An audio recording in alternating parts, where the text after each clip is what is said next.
बघाट सहकारी बैंक में वित्तीय अनियमितताओं के चलते आरबीआई द्वारा खातों पर कैपिंग लगाए जाने से चिंतित खाताधारकों के लिए अब राहत भरी खबर सामने आई है। बैंक के चेयरमैन अरुण शर्मा ने स्पष्ट किया है कि हिमाचल प्रदेश सरकार ने बघाट बैंक को किसी भी कीमत पर डूबने नहीं देने का भरोसा दिया है और इसे बचाने के लिए हर आवश्यक कदम उठाए जाएंगे। अरुण शर्मा ने बताया कि हाल ही में बैंक के बोर्ड ऑफ डायरेक्टर्स, कर्मचारी और स्वास्थ्य मंत्री कर्नल धनीराम शांडिल के नेतृत्व में प्रतिनिधिमंडल ने मुख्यमंत्री से मुलाकात की। मुख्यमंत्री ने बैंक की स्थिति को गंभीरता से सुनते हुए तुरंत वित्त सचिव को निर्देश दिए कि बैंक को उबारने के लिए आवश्यक कार्रवाई शुरू की जाए। मुख्यमंत्री ने साफ शब्दों में आश्वासन दिया कि जरूरत पड़ने पर बैंक का मर्जर किया जाएगा या अतिरिक्त वित्तीय सहायता दी जाएगी, लेकिन बैंक को डूबने नहीं दिया जाएगा। मुख्यमंत्री से मुलाकात के बाद प्रतिनिधिमंडल की वित्त सचिव भार्गव के साथ लगभग 1.5 घंटे तक विस्तृत बैठक हुई, जिसमें बैंक को पुनर्जीवित करने के सभी संभावित विकल्पों पर चर्चा की गई। इस बैठक को बैंक के लिए संजीवनी के रूप में देखा जा रहा है। चेयरमैन अरुण शर्मा ने बैंक की रिकवरी स्थिति पर भी सकारात्मक जानकारी साझा की। उन्होंने बताया कि रिकवरी प्रक्रिया तेज कर दी गई है और बैंक का एनपीएल लगातार घट रहा है, जो अब 115 से नीचे आने लगा है। रिकवरी को और मजबूत करने के लिए कुछ संपत्तियों को भी प्रक्रिया में शामिल किया गया है। उन्होंने ये भी बताया कि इस पूरे मामले को लेकर विधायक संजय अवस्थी और विनोद सुल्तानपुरी से भी चर्चा हुई थी, जिन्होंने मुख्यमंत्री तक जमीनी हकीकत पहुंचाई।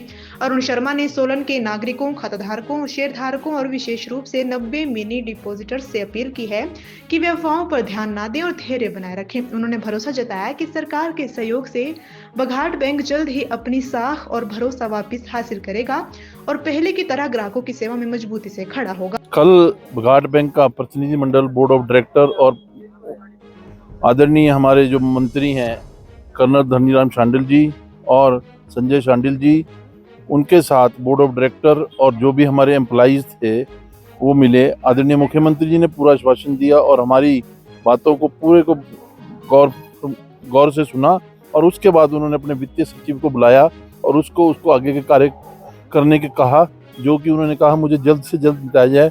और उन्होंने पूरा आश्वासन दिया कि बघाट बैंक को किसी भी तरीके हम सरकार पूरा बचाएगी, चाहे किसी भी रूप में वो उसमें मर्जर की प्रक्रिया में चलाएं, चाहे उसमें पैसा डालें।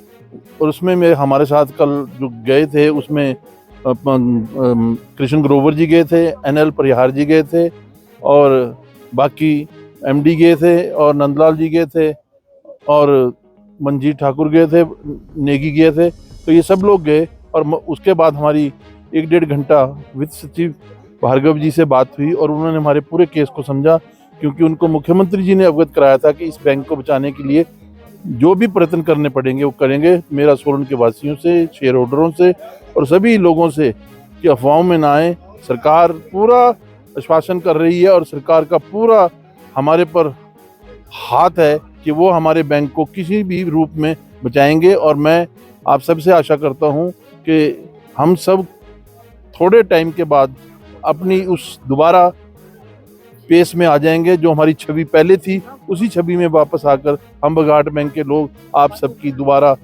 सेवा करेंगे। ना ही हमारे जो 90 मिनी डिपॉजिटर हैं उनको घबराने की ज़रूरत है, ना ही शेयर होल्डर्स को और ना ही हमारे जो हम डिपॉजिटर्स हैं उनको घबराने की ज़रूरत है, ना एम्प्लॉइज़ को, क्योंकि अब ये हमारा जो काम है आस्ते आस्ते चल रहा है। हमने रिकवरी भी शुरू कर दी है और माननीय मुख्यमंत्री जी का और मंत्री जी का पूरा वो है कि आप रिकवरी को जल्दी से जल्दी करें और कोई भी उसमें बाधा आती है तो हमको अवगत कराएं। हम इससे पहले हमारे जो एमएलए संजय अवस्थी जी से उनको भी मिले और हमारे जो साथ ही लगती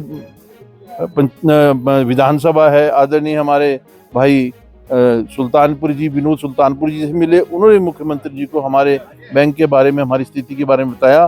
तो मैं अब ज़्यादा ना कहता हूँ, यही बताऊँगा कि हमारे बैंक का एनपीए भी अब 115 से नीचे आ रहा है और कुछ प्रॉपर्टीज़ भी हमने लगाई हुई हैं और अब जल्दी ही इस बैंक को किसी न किसी रूप में हम इसको दोबारा से सुदृढ़ करेंगे और दोबारा से इस बैंक को उसी पायदान पर खड़ा करेंगे।